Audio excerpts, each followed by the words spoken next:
Hello.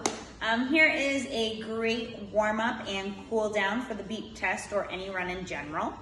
It's very important to get a good dynamic warm-up in prior to your run because you really want to get your body in the perfect state to run, to prevent injury and to get the most out of yourself.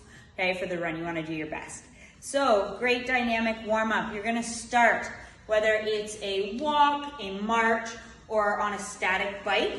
You want to do that for about 4 to 5 minutes, just at a nice slow pace, okay, just to kind of get your body adjusted to the increased heart rate and to the breathing, getting your breathing under control. From there, you're going to go into some dynamic movements, really waking up the muscles of the lower body, opening up your hips, warming up those hamstrings, those calves, those glutes for your run. So I would suggest at the beginning, you're gonna do 5 reverse lunges per leg. So standing up nice and tall, okay, stepping back into that lunge, driving up, and do 5 on one side, and then switch it up 5 on the other. From there, you're gonna go into 10 jumping jacks. Okay, so just nice regular jumping jacks for 10. And then lastly, you're gonna do 5 monster walks per side. So these ones are really gonna get the hamstrings. The goal is to keep the leg as straight as possible. So opposite leg, opposite arm. You're gonna kick out, walk forward, kick out, 5 per side. I want you to go through that 3 rounds. So 5 reverse lunges per side, 10 jumping jacks, 5 monster walks per side, 3 rounds. Once you've completed that, you're gonna get into a slow jog. Okay, this one is to really get your breathing under control.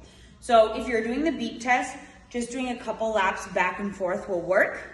And then if you're doing a distance run, the first kilometer is usually that slower kilometer to get you into your pace, or as they call it, get your stride going. Okay, so do that before your run, and then hopefully with that dynamic warm-up, you'll get your best results. Good luck. From there, once you are done your run, it is very important to cool down. You never want to just stop from the run and sit down. Okay? You want to adjust your body from what you've just done to now being done. Okay? So adjusting your body, this is going to move the lactic acid from your muscles. It's also going to slow your heart rate down, slow your breathing, and prevent any injuries or anything like that, as well as preventing you to get dizzy or lightheaded. Okay, so a great cool down would be more of a static cool down, a static stretching. You want to hold each stretch for about 15 to 30 seconds. You want to feel that slight pull, but never should pull through pain. Okay, and also control your breathing. Don't forget to breathe. Don't forget to slow that heart rate down. Okay, so for our static stretching, we really want to focus again on our hips, our glutes, our quads, our hamstrings, every muscle that we pretty much used for our run. So what I want you to start with is your quads. So we're going to do what we call as a couch stretch. So you can use a box, a bench, a chair, anything you have. You're going to put one leg up on that bench. From here, you're gonna drive right down, keeping that chest proud. You should feel that pull. This is go into your hip flexor, right down into your quad. You're gonna hold that for 15 seconds. You're gonna come up. You're gonna switch sides. Gonna go through that a couple times for what feels good for you. From here, we're gonna get more into our hamstrings and our hips. Okay, so I want you to get into a frog stretch. So you're gonna come down on the ground. You're gonna get your legs as wide as you can, your knees as wide as you can. First, you can sit back onto your heels. Then I want you to come forward and push those hips forward, push those hips down. You should feel that all again through your hip flexors, opening up those hips. And hold that. You can relax, push yourself back onto your heels, and then come forward again.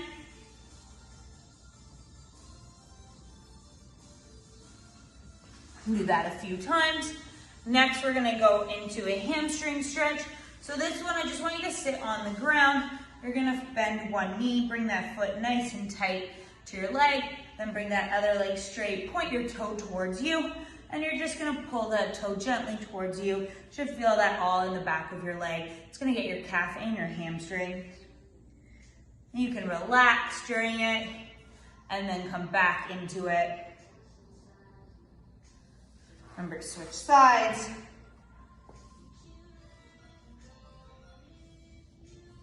Again, while you're stretching, nice deep breath in through the nose, out through the mouth. And then lastly, we want to get into a deep squat position. So you're going to get your feet just over shoulder width apart, turn those toes out. You're going to squat nice and low. Use your elbows, push your knees out. Keep that chest nice and proud. Kind of hang out here for a little bit. You can rock back and forth. And come to a standing position.